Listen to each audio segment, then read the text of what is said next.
Queridos alumnos, queridas alumnas, la verdad, un placer nuevamente estar con ustedes compartiendo una cursada más. Bendigo a Dios por esta oportunidad que nos permite de volver a reencontrarnos en una experiencia que vamos a tener respecto sobre el texto sagrado. Bienvenidos y bienvenidas sean a esta materia, literatura del Antiguo Testamento, y se denomina libros históricos. Eh, la verdad que es una materia que tal vez para muchos de nosotros podría no ser tan relevante por lo mismo, ¿verdad? Hay mucha gente que no le gusta la historia. La historia para muchos oídos es un término indiferente, es un término no cautivante, ¿verdad? Y no nos gusta la historia. Pero para otros, la historia es fascinante, la historia es maravillosa, la historia representa los eventos, sucesos, circunstancias que le dan sentido, razón, motivo, un montón de cosas. Entonces, mucha gente que nos gusta, en lo particular, nos gusta la historia. Y, pero cuando hablamos de los libros históricos del Antiguo Testamento, la verdad es que eh, lo hemos visto por arriba, ¿verdad? Hemos navegado por arriba de los libros históricos y poco conocemos la profundidad que esta literatura nos ofrece. Así que bueno, mi deseo, mi desafío, mi reto, mi gozo con ustedes será poder entusiasmarlos, ¿verdad? En poder sumergirnos en esta literatura muy antigua, ¿verdad? Con historias muy antiguas que hasta parece que sonaran extrañas a nuestros oídos, pero que representan historias fascinantes, historias trascendentes, historias teológicamente profundas y sumamente relevantes para la vida cristiana. Así que anhelaría que nos enamoráramos de esta literatura, ¿verdad? Y sobre todo que le saquemos el mayor provecho. Ustedes saben que pocas veces se predica sobre los libros históricos. Si nosotros hiciéramos como un análisis del porcentaje de qué libros se ocupan más para la prédica, ¿verdad? Ganan los libros del Nuevo Testamento principalmente. Y de los libros del Nuevo Testamento ganan las cartas paulinas. Después vienen los evangelios. Y después, el Antiguo Testamento, no tocamos mucho el cuerpo profético, pocas veces hablamos de Abdías, pocas veces hablamos de jueces, por ejemplo, ¿verdad? Pocas veces hablamos sobre los libros de las crónicas o los libros de los reyes, porque, insisto, son como historias que no nos vienen a representar y a decir mucho, ¿no? Pero la verdad es que, pasa más bien por el desconocimiento que tenemos de esta literatura.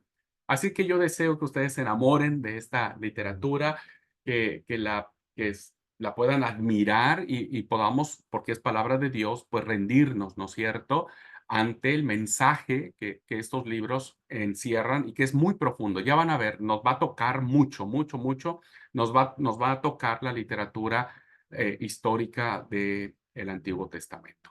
Bueno, antes de arrancar la cursada, vamos a orar, vamos a pedir a Dios su santa bendición para que Dios nos acompañe y les invito a orar.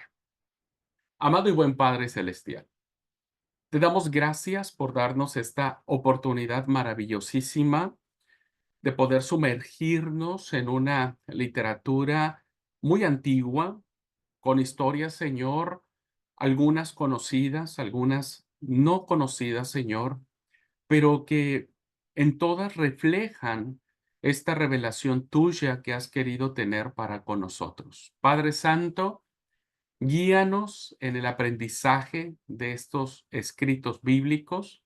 Guíanos, Señor, en sabiduría. Danos gozo y sobre todo, Señor, danos esa maravillosa experiencia de adoración ante el único y soberano Dios que eres tú. Ayúdanos, Señor, a entender cómo esta literatura desea apartar de nosotros toda idolatría. Y esto es la parte fundamental de este texto. Señor, abre nuestros ojos para que podamos rendirnos a ti y disfrutar de este tiempo. Te ruego por todos los alumnos y alumnas, tanto de clase presencial como los que verán la clase grabada. Te pido sabiduría para mí, Señor, que tú me guíes, que me des la palabra precisa y que permitas, oh Señor, que juntos podamos aprender más de ti. Lo confiamos y lo pedimos todo en el poderoso y santísimo nombre de Cristo Jesús, nuestro Señor. Amén. Muy bien, hermanos, pues vamos a arrancar entonces la materia y vamos a iniciar analizando un poco el sílabo para que ustedes sepan qué vamos a mirar en esta materia y cómo la vamos a probar, ¿verdad? Voy a compartir la pantalla. Muy bien. Ahí ustedes ya están mirando la pantalla. Bueno, este será el sílabo que nos acompañará. Es un poco más grande. Bueno, es Antiguo Testamento, libros históricos. El propósito general del curso, queridos alumnos, será en conocer, porque este verbo es fundamental. Como dije al principio, muchos de nosotros desconocemos, ¿verdad?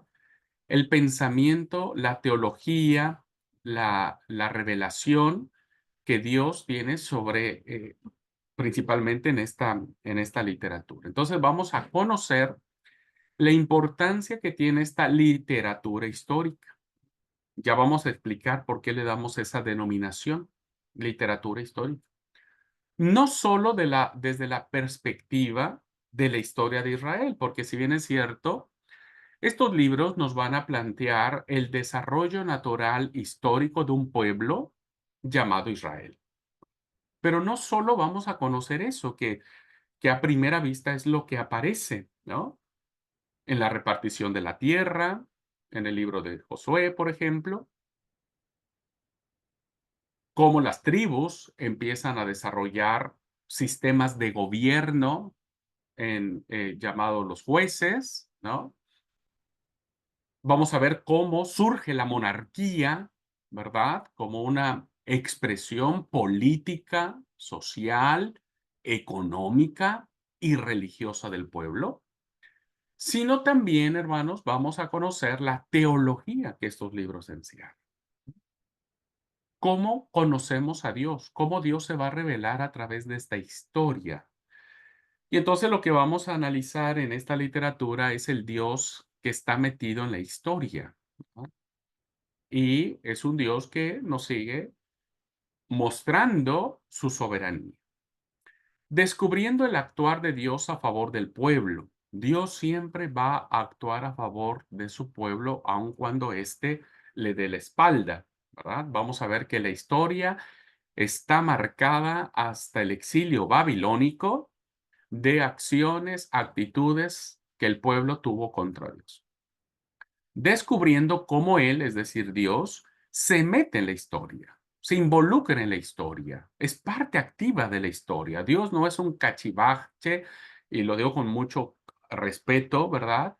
No es un cachivache de la historia, no es algo que está arrumbado en algún punto. Dios es la historia, ¿verdad? Dios es parte activa de la historia y la literatura que vamos a analizar hoy nos lo va a compartir. Entonces, vamos a descubrir cómo él se mete en la historia para que a partir de allí, del evento histórico, ¿verdad? De la realidad histórica, Dios siempre obre a favor del ser humano. Así que bueno, este será el objetivo general del curso que estaremos descubriendo en todos estos libros. Los objetivos específicos serán los siguientes. Primero, reconocer en la historia deuteronomista, ¿verdad? Que esta historia deuteronomista abarca los libros de Josué, Jueces, Samuel y Reyes, cómo Dios pide dos cosas. Y eso es lo interesante de esta literatura. Dios pide obediencia, porque Dios se va a mostrar como un soberano, y va a desear erradicar en todo lugar y en todo sentimiento del corazón de Israel la idolatría. vamos a ver cómo Israel sucumbe a la idolatría, y este será el tema central de la literatura histórica, ¿verdad? La idolatría será el punto recurrente que vamos a ver en todo, tanto en los libros de Josué, Jueces, Reyes y Samuel, la idolatría. Segundo, vamos a conocer los elementos fundantes del libro de Josué como base del inicio de la historia de Israel, porque ese es lo que abre la literatura histórica con el libro de Josué, que es inmediatamente después del Pentateuco. Tercero, vamos a identificar en los libros de Jueces, Samuel y Reyes la importancia del sistema monárquico. La monarquía fue fundamental.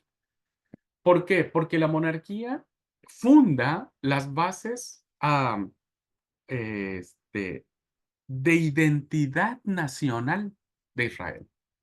Entonces, la monarquía es fundamental y aquí Samuel será o jugará un papel fundamental para esta transición.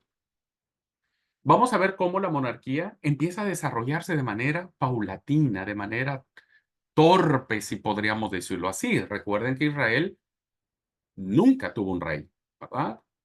El primer rey que tuvo fue Saúl y empezó con muchos traspiés. Después se fue perfeccionando, ¿verdad? Entonces fue desarrollando el sistema monárquico.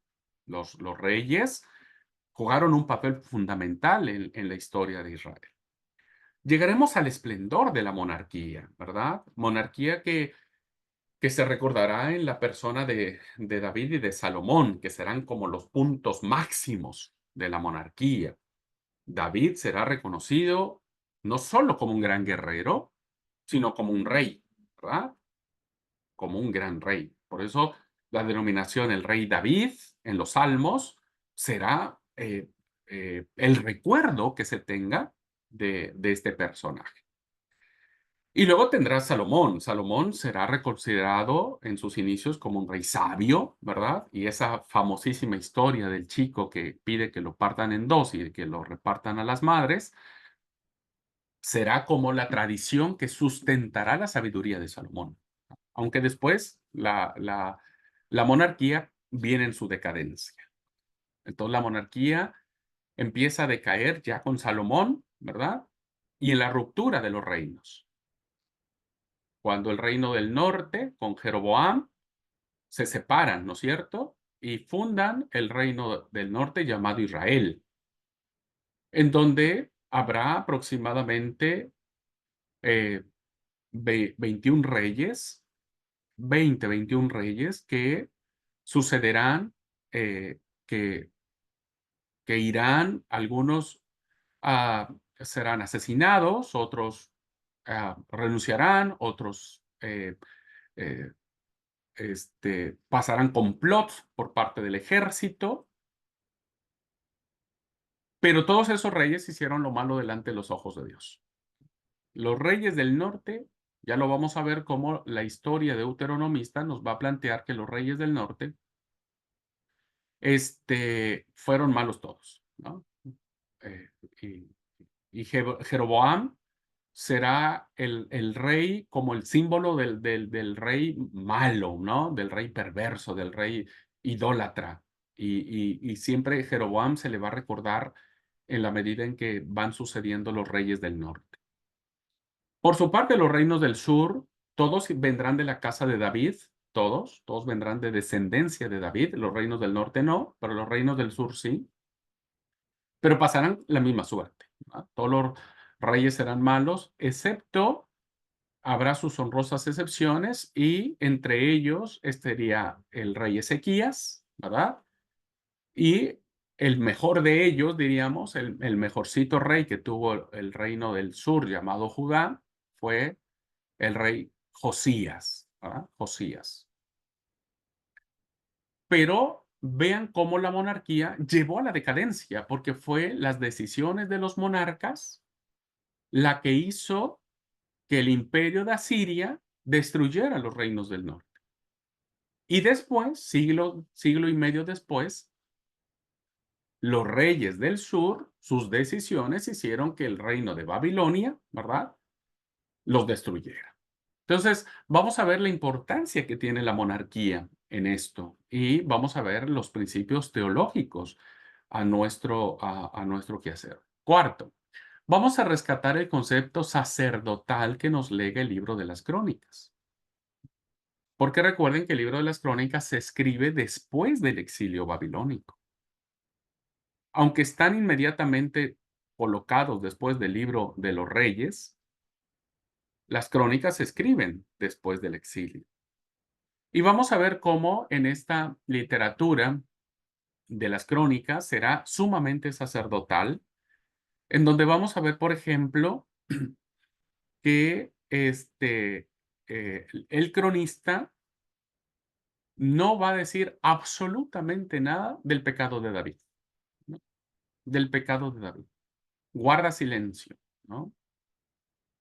Porque se pretende limpiar la imagen del rey. Entonces no sabemos nada del tema de Betsabé y de Urías y del asesinato y ta. El libro de las Crónicas guarda silencio.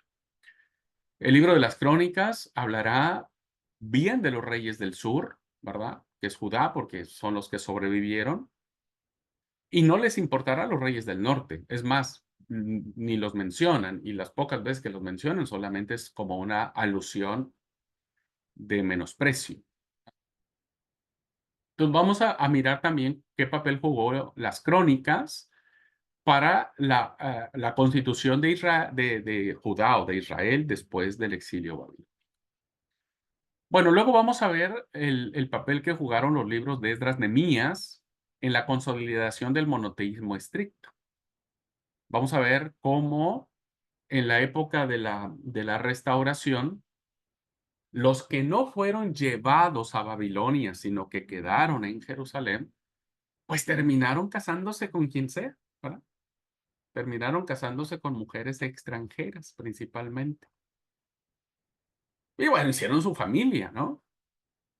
Entonces, cuando regresan los exiliados, vuelven a Jerusalén, entre ellos el escriba Esdras y el oficial eh, Nehemías, pues vienen y quieren limpiar todo, ¿verdad? Quieren purificar todo. Y entonces se arma una revolución interesante, ¿no? Se arma una revolución interesante entre los que vuelven del exilio y los que quedaron en el exilio. Entonces vamos a ver cómo la consolidación del monoteísmo después ¿cómo se llama?, del exilio babilónico, perdura hasta los tiempos de Jesús. Israel, o los judíos, vamos a llamarlo así, se vuelven monoteístas hasta la época de Jesús. Y finalmente, hermanos, vamos a descubrir el valor literario y teológico de dos libritos maravillosos, dos libros que tienen su propia impronta, ¿verdad? Que se escriben por una razón teológica, en el caso de Ruth y en el caso de Esther. El caso de Ruth será paradigmático. Es un libro que rompe esquemas, porque es el libro que narra la historia de una mujer descendiente de un pueblo odiado por los judíos, odiado. No, si había un pueblo que odiaban los judíos a rajatabla, eran los moabitas, ¿no? Y es interesante ver cómo la descendencia davídica viene precisamente de una mujer de Moab. Así que bueno, vamos a ver un poco eso y vamos a ver también un libro interesantísimo, que es el libro de Esther, un libro que le costó mucho trabajo entrar al canon bíblico, ¿verdad? El libro de Esther le costó mucho trabajo entrar al canon bíblico, entre otras razones, ¿no? Por la temática que lleva el libro y porque no menciona nunca el nombre de Dios, pero que evidentemente representa una de la literatura de salvación, una literatura nacionalista que Israel necesitaba. Así que por eso entró al canon bíblico. Bien, esos eran los objetivos, hermanos. Está aquí en el sílabo, ¿verdad? Ya el contenido, el primer módulo de enseñanza, los aspectos introductorios. Luego vamos a entrar a los libros de Josué, Jueces, con sus personajes, sus propósitos, el libro de Ruth, el libro de Samuel, el libro de los Reyes y el libro de las Crónicas, Esdras, Nehemías y Esther. He elegido el abordaje de estos libros conforme nos lo marca la Biblia griega, ¿verdad? Estoy siguiendo el orden de los libros de la Biblia griega, de la Biblia Septuaginta, porque ustedes recordarán que la Biblia hebrea, ¿verdad? El canon de Palestina, enumera los libros de manera diferente. Para los judíos no hay historia deuteronomista. Para los judíos solamente hay libros proféticos. Entonces voy a seguir la línea o la lista de la Septuaginta en el orden de los libros para irlos analizando. ¿Ok? Bueno, ¿cómo vamos a probar la materia? Bueno, va a haber tres grupos, tres actividades que vamos a realizar en la curso. Primero, hermanos, ustedes van a analizar, van a hacer un trabajo de análisis, de investigación respecto de los dos apéndices que se tienen del libro de los jueces, ¿no? Dos apéndices. Ustedes van a elegir cuál van a estudiar, ¿verdad? No significa que van a hacer los dos. Ustedes van a elegir. El primer apéndice tiene que ver con la historia de Micaías y los hombres danitas, ¿verdad? Que aparece en el libro de los jueces. Ya explicaré, ya cuando vayamos viendo el libro de los jueces, sabrán. Ese será una propuesta de investigación, los hombres danitas con el sacerdote Micaía. Y el otro apéndice que van a investigar, si ustedes deciden elegir ese, tiene que ver con la historia de Levita y su concubina. ¿Ah? La historia de Levita y su concubina, que tiene que ver con el asesinato, la violación de la mujer y el conflicto de la guerra civil que se desata entre las tribus, ¿verdad? Las 11 tribus quieren desaparecer a la tribu de Benjamín, que quienes violaron a la mujer de Levita fueron benjaminitas. Así que bueno, ustedes elegirán cuál de los dos apéndices van a estudiar. Ya les voy a decir las indicaciones para que sepan hacia dónde queremos ir. Luego, la segunda actividad será un reporte de lectura con base en lo que significa la historia deuteronomista, que abarca precisamente los libros de Josué, Jueces, Samuel y Reyes, ¿verdad? Porque es muy importante que ustedes identifiquen en qué consiste esta historia y por qué los judíos incorporan dentro de su Biblia o de los libros sagrados, pues estos escritos. Entonces yo les voy a dar a ustedes la lectura, ustedes la van a leer y van a contestar algunas preguntas que yo les voy a hacer con base en esa lectura de la historia de Deuteronomio. Y al final, hermanos, van a elaborar un sermón, ¿verdad? Vamos a predicar sobre los libros históricos. La iglesia tiene que escuchar la palabra completa, ¿verdad? Y tiene que escuchar la historia. Así es que depende de quienes estén cursando mi materia, les asignaré el libro que les tocará y de ese libro ustedes elegirán una historia, ¿verdad? El sermón lo tienen que hacer en el método o en la forma expositiva, así como lo aprendimos en la materia, ¿no? De primer año, predicación expositiva. Tiene que ser armado así. ¿Mm? Yo les voy a dar una lista de cotejo. Les voy a proporcionar una lista, ¿verdad? 10 puntitos que ustedes tienen que cubrir sí o sí. Cada puntito vale un punto, diríamos, ¿verdad? Entonces, ustedes tienen como una lista. A ver, punto 1, ¿tiene esto? Listo, lo cumplí. Tiene 2, ustedes tienen que ir marcando si cumplieron en su sermón estos requerimientos que yo les voy a pedir para que sea un sermón expositivo y sea un sermón lindo y la iglesia disfrute el sermón que ustedes van a predicar. ¿Ok? Bueno, de esta forma entonces va a ser aprobada la materia. ¿Mm? Eh, ¿Alguna duda, hermanos? ¿Alguna duda, alguna pregunta sobre el sílabo? ¿Sobre la forma de aprobar la materia? Todo Y muy si claro. Lo único que noté que ninguno tiene fecha. Está bueno. Sí, mejor quitamos el sermón. ¿perdón? Mejor quitamos el sermón. Pidan, hermanos, pidan y se os dará, dijo el Señor. Sí, no tienen fecha porque dependiendo cómo vayamos avanzando en la cursada, al menos la primera fecha tiene que ver, yo necesito que explicar el libro de Jueces para que ustedes sepan hacia dónde quiero que orienten la investigación de los apéndices. ¿Ok? Pero les voy a dar tiempo suficiente, queden tranquilos, no se preocupen por eso. Bueno, perfecto. Otra consulta. Usted dijo que va a usar una Biblia. em, Ay, ya no me acuerdo.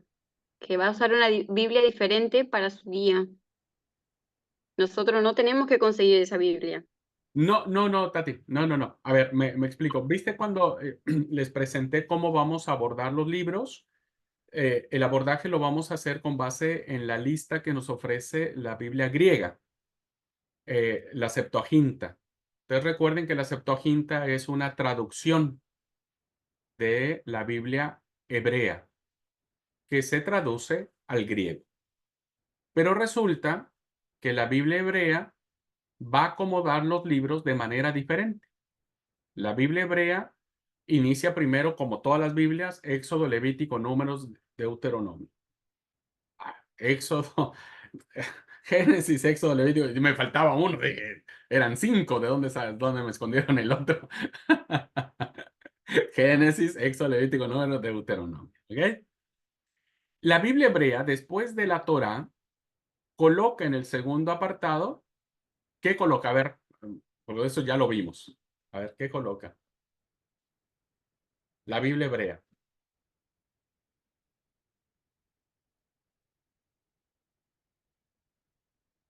¿Qué coloca? Porque Creo que justo esa materia yo reprobé. No, eso ya lo vimos antes.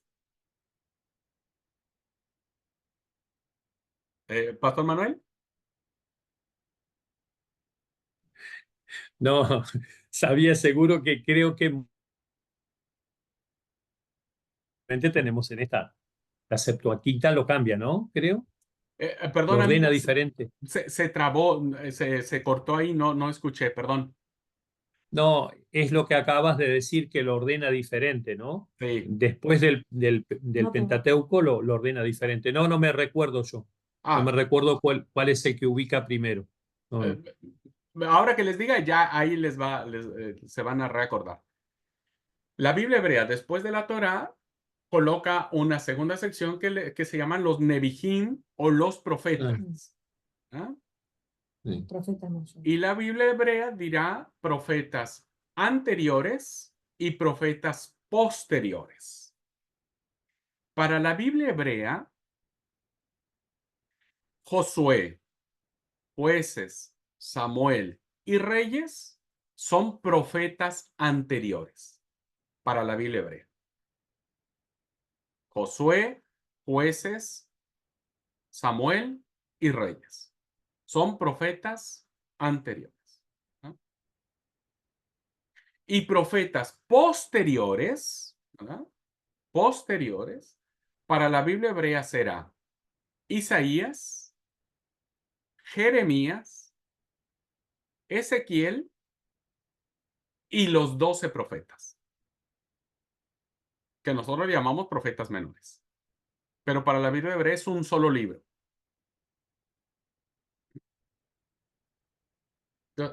Así será colocado en la Biblia hebrea el orden de los libros. Es después de Deuteronomio vendrán los profetas anteriores, que es Josué, Jueces, Samuel y Reyes. Luego vendrán los profetas posteriores, Isaías, Jeremías, Ezequiel y los 12 profetas. Ese es el segundo apartado que se le llama los Nevijín o los profetas. O los profetas. Si ustedes agarran su Biblia, ahora la Biblia que tenemos, y ven su lista, van a ver que está de manera diferente. Y recuerden ustedes que después la tercera sección de la Biblia hebrea, la primera es la Torá, la segunda son los Nevi'im o los profetas, y la tercera sección son los Ketubim. Los Ketubim.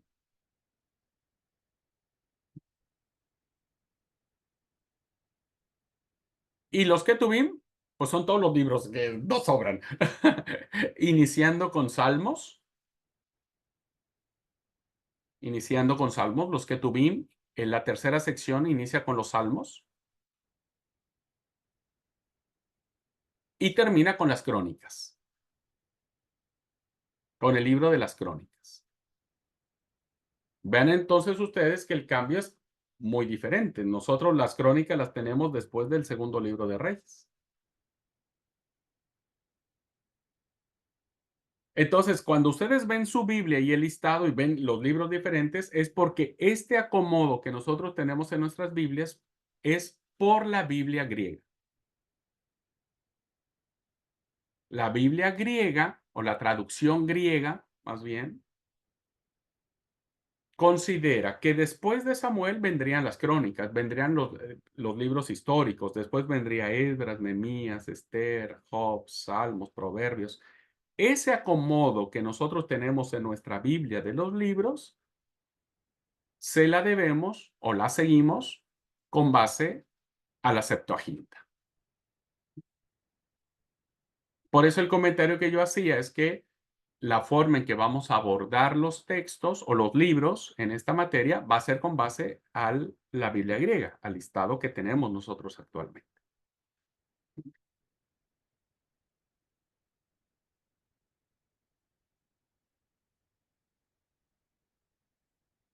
Muy bien. ¿Alguna otra pregunta? Qué bueno, manos. Así, ustedes pregunten cualquier cosa que no diga, no me acuerdo y lo recordamos juntos, ¿eh? Lo recordamos juntos. Buenísimo, muchas gracias. Bueno, ¿se acuerda que yo le decía que eran muchos nombres raros para memorizar y todo eso? Bueno, iba a percutir en algún momento y ahora lo está haciendo. Porque sí me suena eso de los que y estas cosas, me suena todo, pero es como un rompecabezas, no está armado. Están, pero no están armados. Bueno, miren, no se aprendan los nombres ahí, digan la Torá, los profetas y los escritos. Son las tres secciones. La Torá, los profetas, los escritos. Ujú. Muy bien. ¿Alguna otra pregunta, hermanos? ¿Duda? ¿Comentario?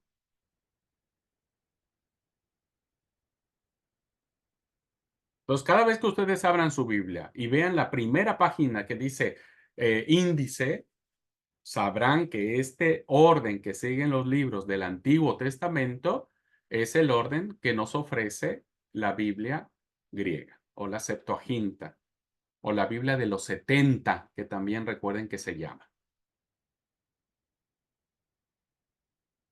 Aunque nosotros tenemos los libros de la Biblia hebrea, eso todos lo sabemos, ¿no? Ningún otro libro tenemos. Todos los libros son de la Biblia hebrea. Solo que el acomodo es diferente. Bueno, pues vamos a entrar entonces al primer tema, que tiene que ver con los aspectos introductorios. Esto es muy importante para poder ubicarnos en tiempo y forma. Voy a presentar las diapositivas para guiarnos.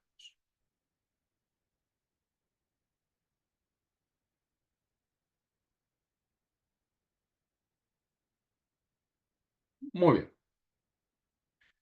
Bueno, cuando ustedes y yo vemos el listado de los libros de la Biblia, pues estamos considerando aproximadamente son 2, 4, 6, 8, 9 libros, ¿verdad? Que tenemos frente a nosotros que tienen que ver con esta literatura.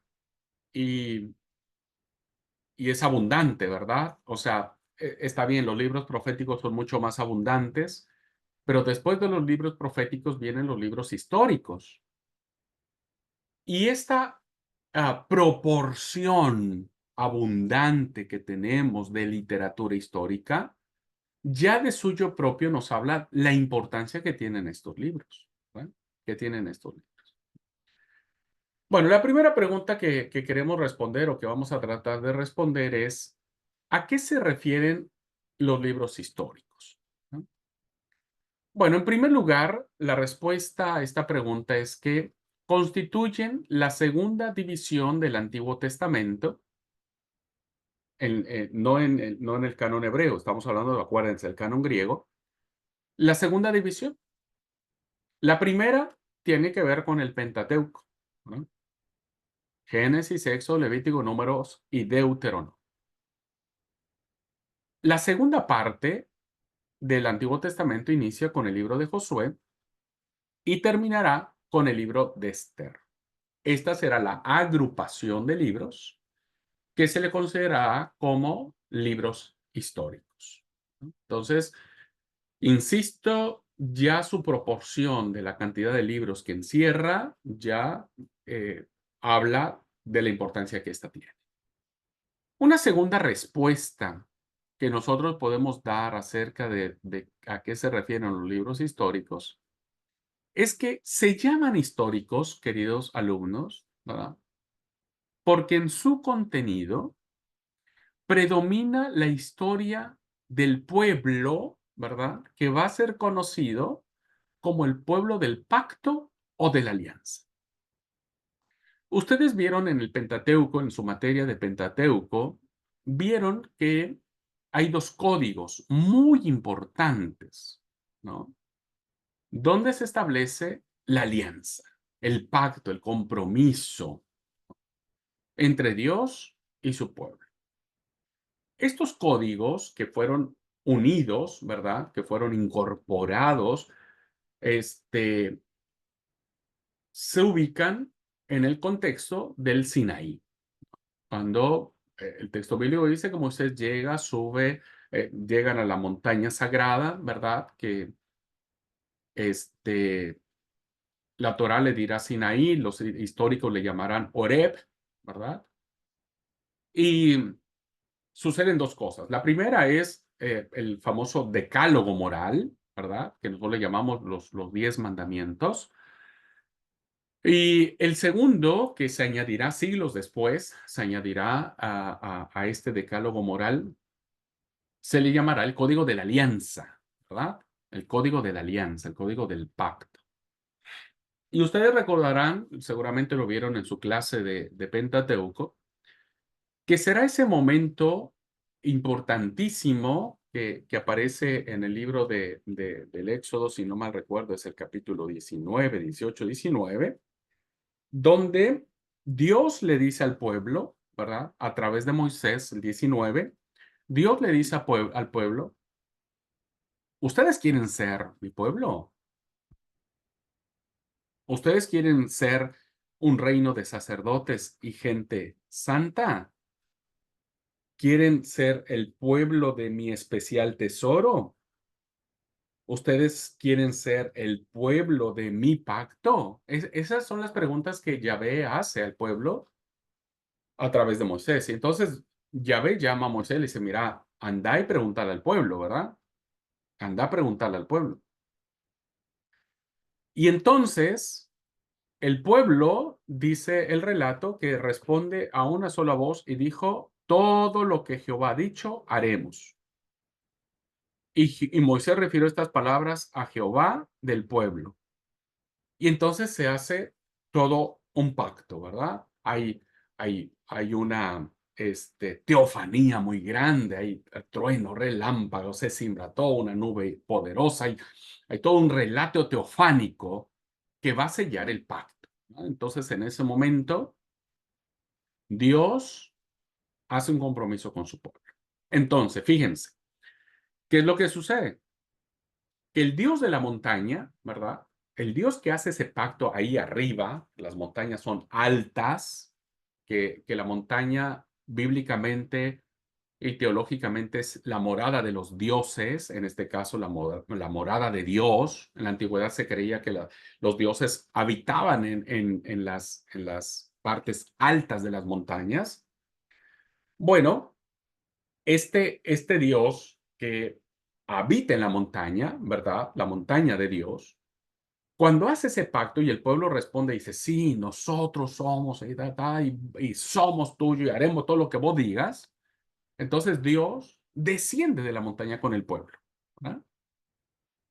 Y se instala, diríamos, metafóricamente hablando, se instala o se mete dentro de un tabernáculo, ¿verdad?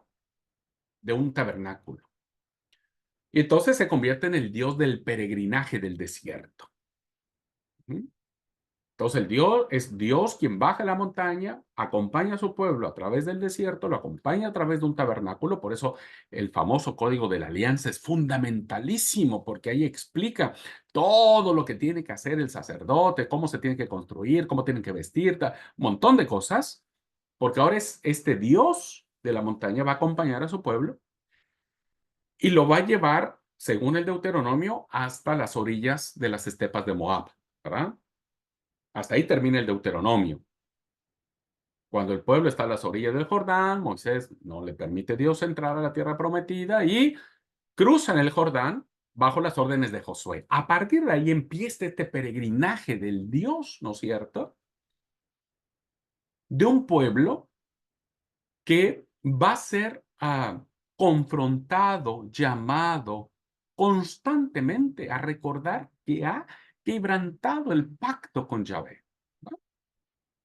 Y entonces Dios pasa, después de estar en un tabernáculo, ¿verdad?, a ir al templo, cuando ya los reyes construyan el templo. Así que se llama histórico porque predomina la historia de este pueblo, que no es un pueblo cualquiera, es un pueblo que ha hecho un pacto, una alianza con Yahvé. ¿Mm? Tercera respuesta. En estos libros, para esta literatura, en principio van a narrar la conquista de Canaán. Esto es fundamental. Es importante que Israel, que va a fundar su nacionalismo, que le va a decir al mundo y a los pueblos enteros, hey, tómenos en serio, ¿eh? Tómenos en serio, porque no somos cualquier pueblo. Tenemos un Dios que no es un Dios, es el Dios. ¿Ah? Aunque ellos siempre lo pensaron como un Dios. Después se metieron con Baal y se metieron con Aserá y se metieron con la reina del cielo. Pero bueno, eso ya es otra cosa. Entonces era importante demostrar que Dios estaba con el pueblo y les da la victoria a través de las conquistas, ¿no? Por eso Josué es un libro importante, porque es el punto inicial de decir, Dios nos dio esta tierra y si la vamos a poseer y la tenemos que poseer por la fuerza, Yahvé está con nosotros para acompañarnos, ¿no? Bueno, narran este tema de la conquista y cómo Israel empieza ya a sentarse, a establecerse en el país, ¿no? La actual Palestina que hoy nosotros conocemos.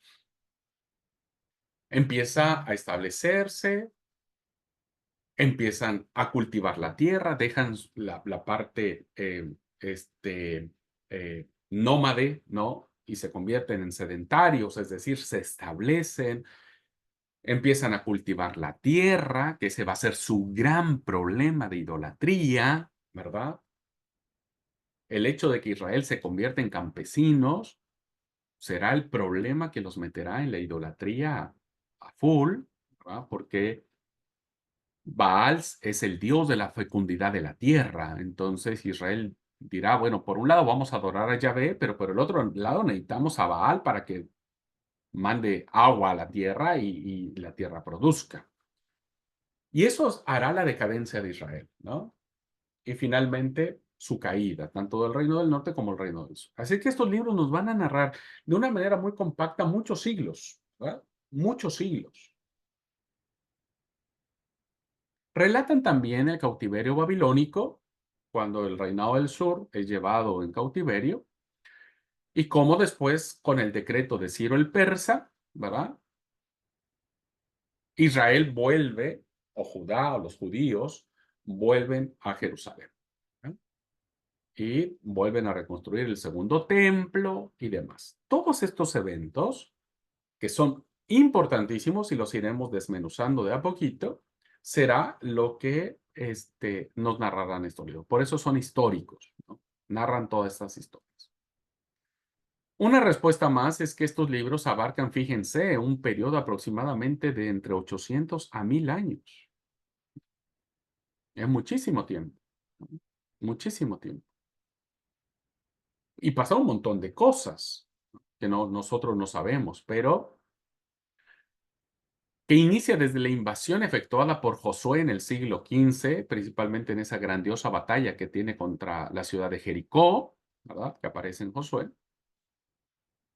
Posiblemente en el siglo XIII, hay autores que dicen que entró en el XV, otros en el XIII. Bueno, no importa. Lo importante es que iniciamos con la historia de Josué hasta Nehemías, ¿verdad? El siglo V, ya la época de la restauración. Fíjense, tenemos muchos, muchos años que nos narran estos libros de Josué, Jueces, Ruth, Samuel, Reyes, Crónicas, Esdras, Nehemías y Esther. Son muchos siglos y por lo tanto, tal vez para muchos es aburrido, por eso no les gusta la historia. Bien, ¿por qué es importante para Israel la historia sagrada? ¿No? ¿Por qué es importante? Para Israel la historia es importantísima, como lo debería ser para nosotros, porque hay un dicho, yo fui profesor de historia de México allá en mis inicios, cuando recién me gradué en mi carrera y di clases en un secundario y di clases de historia de México.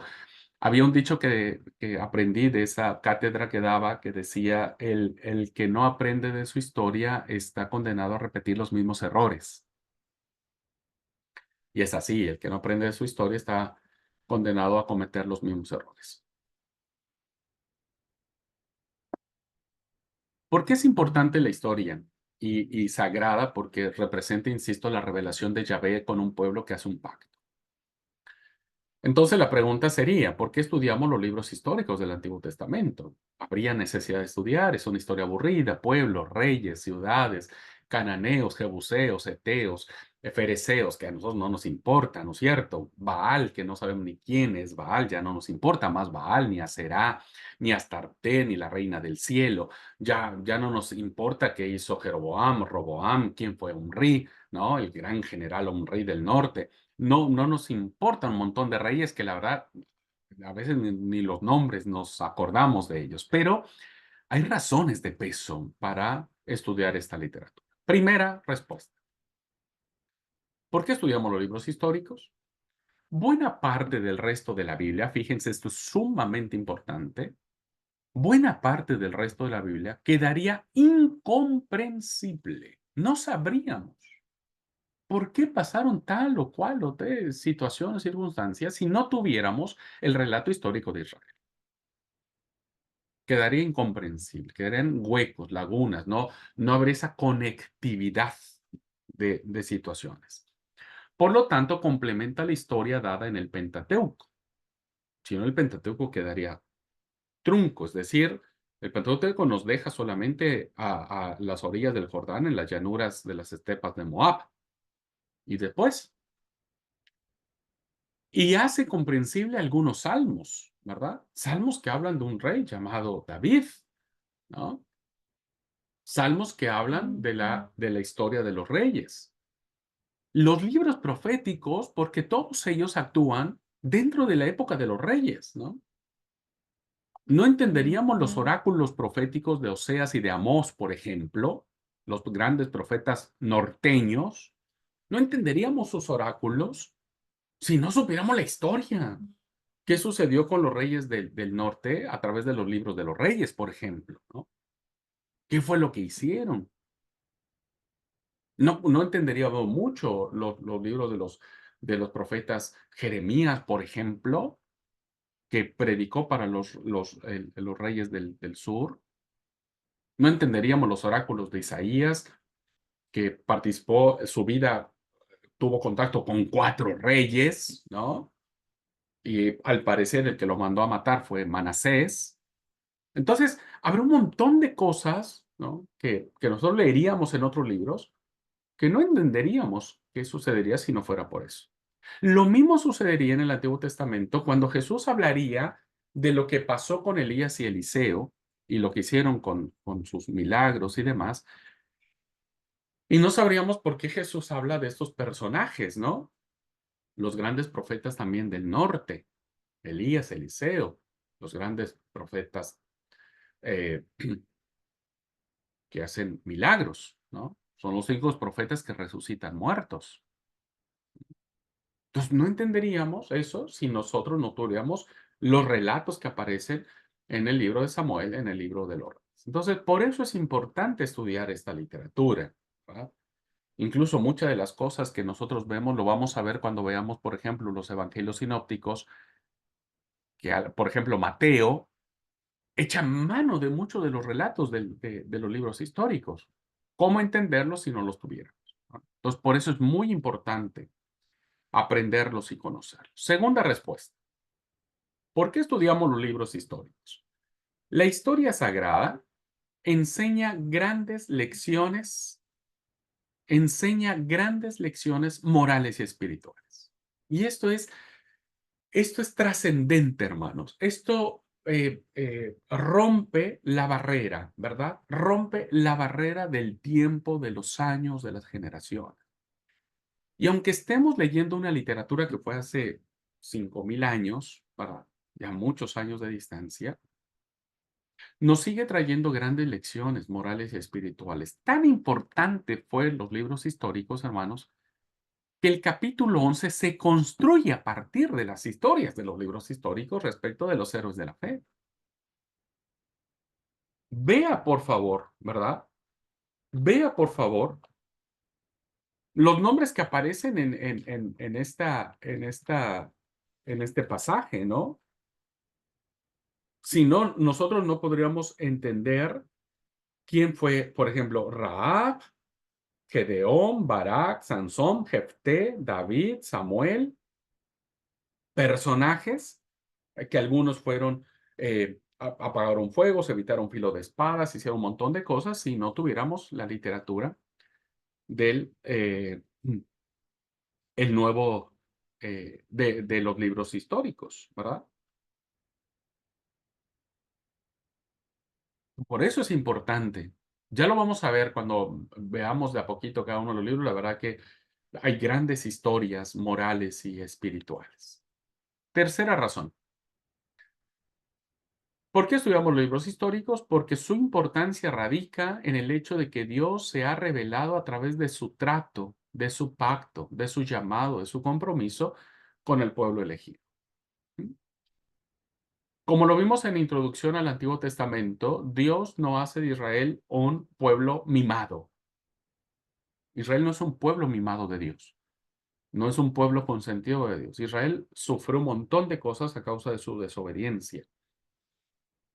Pero eso no lo aleja de considerar cómo Dios eligió a este pueblo para revelarse. Y a través de esta revelación histórica de Dios a este pueblo llamado Israel, nosotros lo podemos conocer.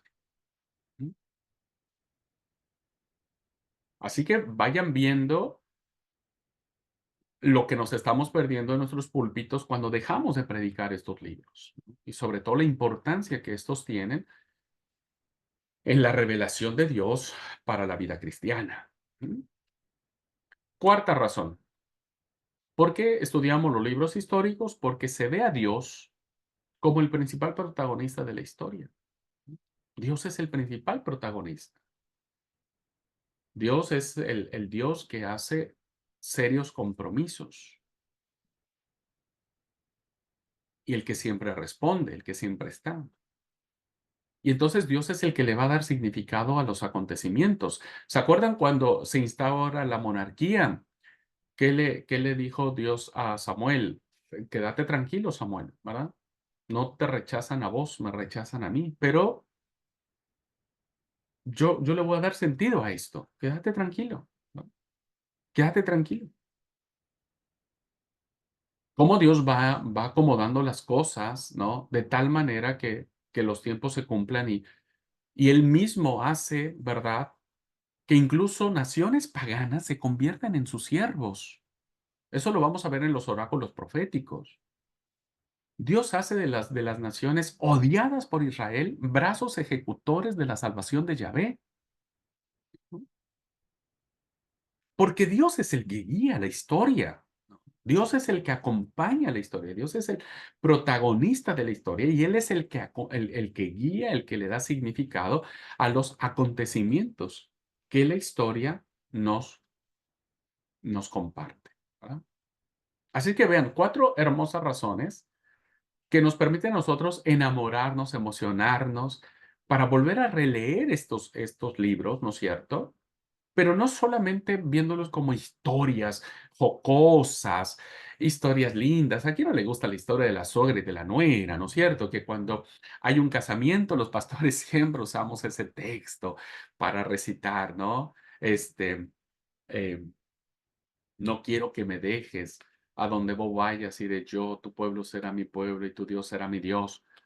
Historias así, bien, bien románticas, pero de fondo hay algo más que esa historia, ¿no? De la nuera y de la suegra, hay mucho más que eso. Este, en fin, creo que hay razones suficientes para poder explicar esta situación.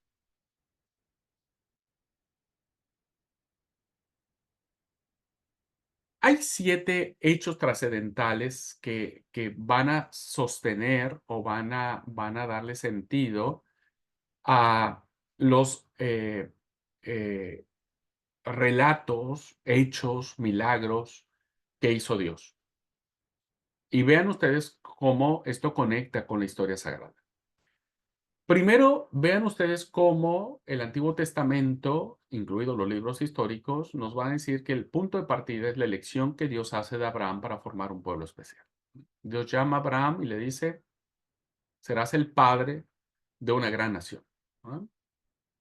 Segundo hecho, Dios libra con notable poder sobrenatural a los hebreos de la esclavitud egipcia que han tenido durante 400 años, ¿no? 430 dijo Pablo, pero bueno, póngale 4 siglos.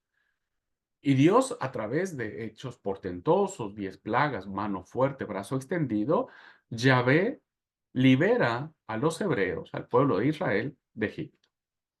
Tercero, Dios establece una relación íntima y única con los hebreos en el Sinaí, a través de, como dije, el código moral, ¿verdad? El código que se le llama los 10 mandamientos, las 10 palabras, etcétera, y el código de la alianza, que va a ser fundamental para guiar al pueblo de Israel. Y Dios establece esta relación de pacto, ¿no? Y que Dios nunca va a fallar hasta ahora. Dios no ha quebrantado su pacto. Cuarto acontecimiento. Dios les entrega al pueblo como regalo Canaán, la tierra de Canaán, a través de las conquistas encabezadas por Josué. Y a veces se le ha dado la denominación de la Canaán celestial. No sé si la denominación es correcta. Hay muchos himnos que dicen, vamos pronto a Canaán o nos veremos en Canaán y anhelamos la Canaán celestial. Pero recuerden que en el origen la palabra Canaán era un término idolátrico, ¿no?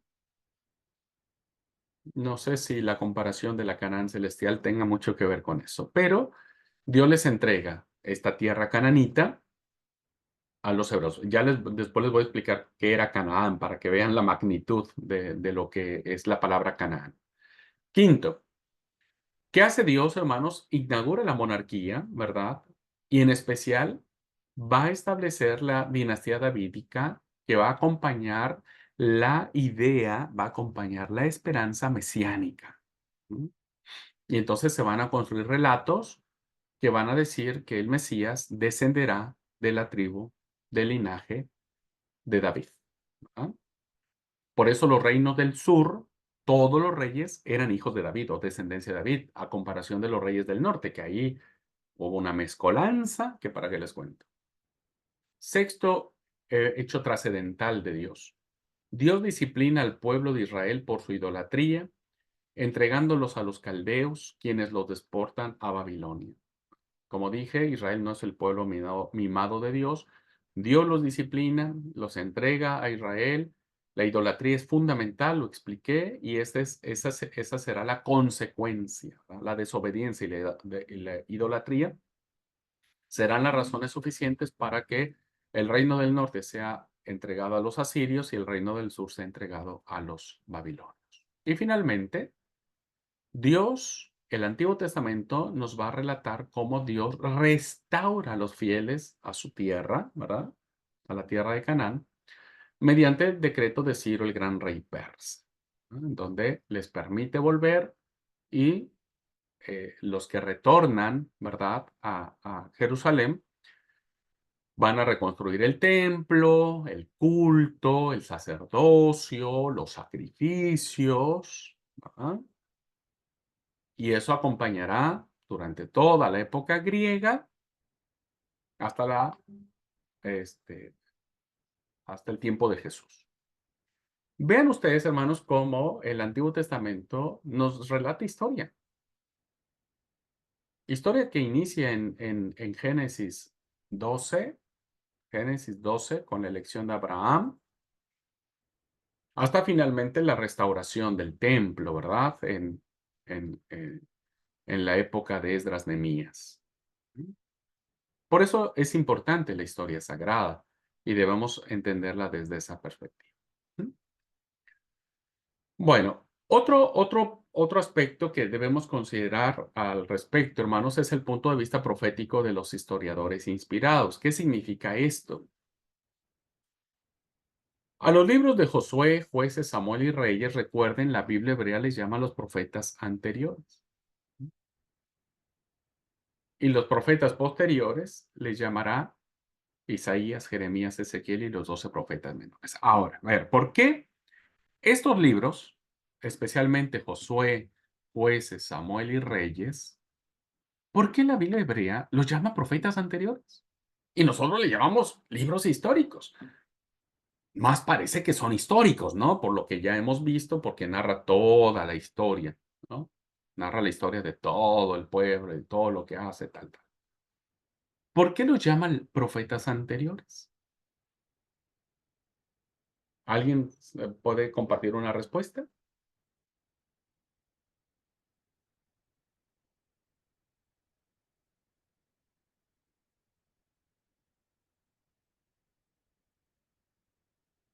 Bueno, le llama libros o profetas anteriores porque estos libros se creían en la Biblia, en las tradiciones judías, que estos libros hablaban de grandes profetas que nosotros a veces no conocemos o desconocemos. El primero de ellos es el gran profeta Samuel, ¿no? Que se cree, la tradición judía cree que Josué, Jueces, fueron escritos por el profeta Samuel. Estos libros fueron escritos por Samuel. No crean que Josué fue escrito por Josué, ¿eh? Ni Jueces por Jueces.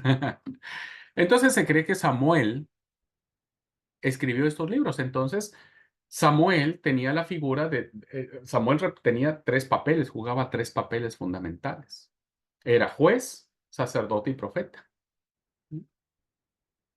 Y en estos libros también encontramos menciones de profetas muy importantes, como el profeta Natán, ¿no? Que fue el que le acusa a David y le dice, vos sos el que, ¿no? ¿Se acuerdan de esa historia? Agías de Silo es otro profeta que aparece, ¿no? El profeta Ido, el vidente Ido, es otro de los profetas que se menciona mucho en esta literatura, ¿no? Entonces, los profetas Ezequiel, profeta Elías, el profeta Eliseo, que aparecen en estos libros de los reyes. Entonces, por eso, la Biblia hebrea les llama profetas, porque hay muchos profetas ahí. No le llamamos libros históricos. Pero aunque nosotros le llamamos libros históricos, hermanos, no podemos negar la existencia del profetismo ya en estos libros. Ya vamos a llegar a la materia de profetas y ustedes se van a dar cuenta cómo el profetismo ya estaba muy metido dentro de estos libros históricos que nosotros le llamamos. Por eso le llaman profetas. Los demás libros históricos, como Crónicas, Esdras, Nehemías, Esther y Daniel, se encuentran en la Biblia hebrea en la tercera sección que le llamamos los escritos o los Ketubim, ¿no? Como quieran llamarle. No se encuentran como profetas porque el libro de las Crónicas es más sacerdotal. El libro de Esdras, Nehemías también tienen un carácter sacerdotal. Esther y Daniel son libros que se escriben posteriormente, ¿verdad? Entonces, por eso no están dentro del compendio de lo que nosotros llamamos profetas, profetas anteriores en la Biblia hebrea. Es solamente la explicación. Pero lo que quiero resaltar en esta diapositiva es el carácter profético que efectivamente tienen nuestros libros históricos. No solo es historia. Vean cómo la historia se va a plasmar desde la óptica profética. Y esto ya le da otro sabor, hermanos, otro sabor a los textos. No son textos escritos por personas que les gusta contar historias. Son textos escritos por personas que tienen un ministerio profético, ¿no? Profético. Y que gran parte de los relatos que aparecen en estos libros tienen una connotación profética. ¿Mm? Entonces, eso ya le da un cierto gusto a esta literatura. ¿Por qué se les llaman proféticos a los libros que nosotros consideramos históricos? Bueno, ya lo dije, la tradición judía atribuye a los profetas la composición de estos libros. Y porque el objeto principal de los historiadores no es tanto enseñar la historia de Israel, es decir, no es agarrar un libro de historia cualquiera, ¿no? La historia de Argentina o la historia de México, la historia de cualquier lado, sino la forma en el que el mensaje de Dios se cumple en la vida de una nación. Por eso vamos a ver cómo en los mensajes proféticos, los profetas tienen graves problemas con Israel porque Israel ha agarrado un nacionalismo muy fuerte y muy feo, diríamos en términos, ¿no? Muy fuerte y muy feo. Entonces, vamos a ver cómo Dios se manifiesta, ¿verdad?, en la vida de un pueblo a través de sus profetas de una manera especial, de una manera única. ¿Mm?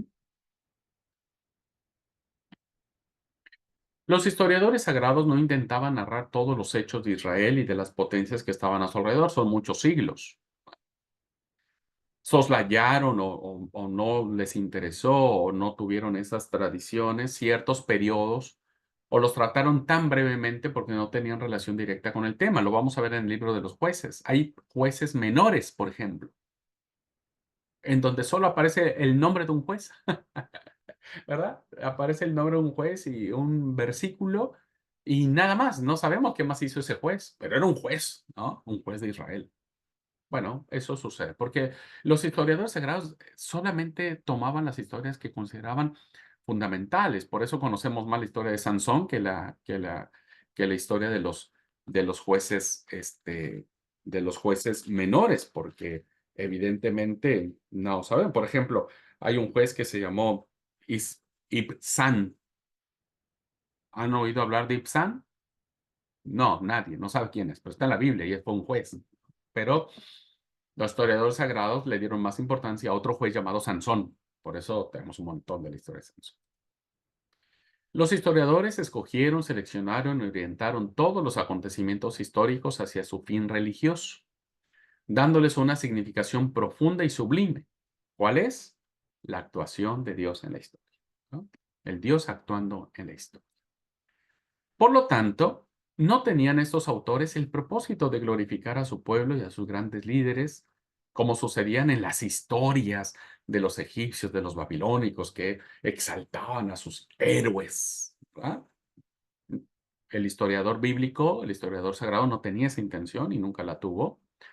Por eso se limitaron a describir en forma amplia y detallada solo los acontecimientos y las personas que tenían señalada importancia moral y religiosa, pero a ninguno le dio este papel mítico y demás. Evidentemente el pueblo se los fue dando, ¿no es cierto? Pero aún así, aunque David fue el gran rey de Israel, pues tenemos una mancha muy fuerte en su currículum, ¿verdad?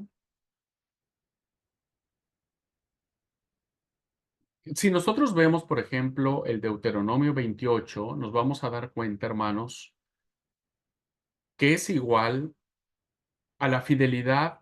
La fidelidad a Jehová es portadora de bendiciones, mientras que la infidelidad produce consecuencias funestas.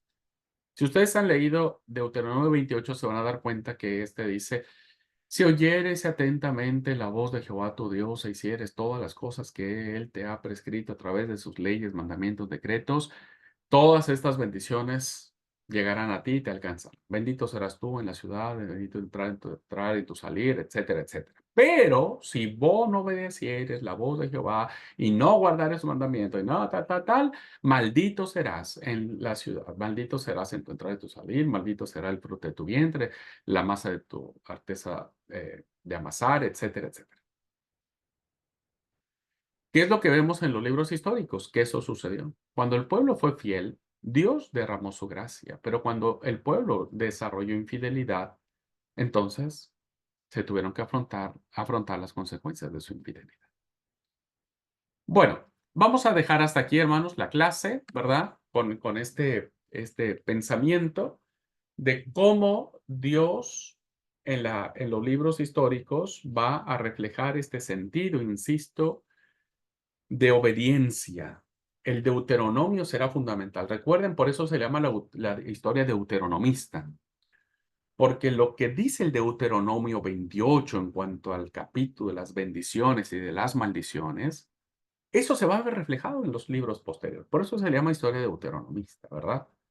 Porque lo vamos a ver en los libros de cómo en los libros de Josué, en la repartición de la tierra, cuando se unen ya en tribus, desobedecen, no destruyen todos los pueblos cananeos que Dios les había dicho que destruyeran, y los tipos no destruyen a todos, y eso provocó que se contaminaran y rindieran culto a Baal, etcétera, etcétera, ¿verdad? Entonces vamos a ver cómo eso se va a aplicar a la historia deuteronomista.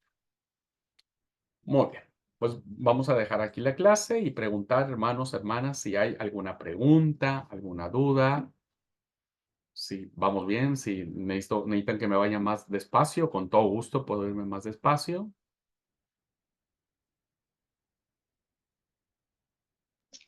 Todo muy bien. Bueno, gracias. Bien, bien.